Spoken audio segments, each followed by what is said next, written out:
पण आज सगळ्या काळामध्ये जे मित्र मी मिळवले त्या मित्रांमध्ये माझा अतिशय जवळचे पारिवारिक ज्येष्ठ मित्र मार्गदर्शक म्हणून नारायण राणे यांचा उल्लेख माझ्या आयुष्यात नेहमीच राहील.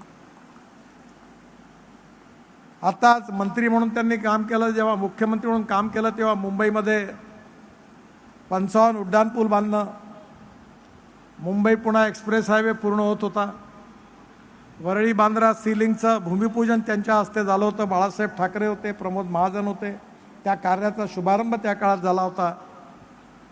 या सगळ्या कामामध्ये जेव्हा जेव्हा मला अडचणी येत होत्या त्यावेळी ज्यावेळी मी त्यांच्याकडे जाऊन माझी अडचण सांगायचो तेव्हा अतिशय समर्थपणे ही सगळी कामं झाली पाहिजे म्हणून मुख्यमंत्री म्हणून ते दरवेळेला माझ्या मागे खंबीरपणे उभे राहिले. आणि त्यांचं एवढं खंबीर समर्थन मिळालं म्हणूनच त्यावेळी मुंबईमध्ये 55 उड्डाणपूल, Mumbai Pune highway, Worli Bandra ceiling project सारखे अभूतपूर्व प्रोजेक्ट पूर्ण करण्याची संधी मला मिळाली.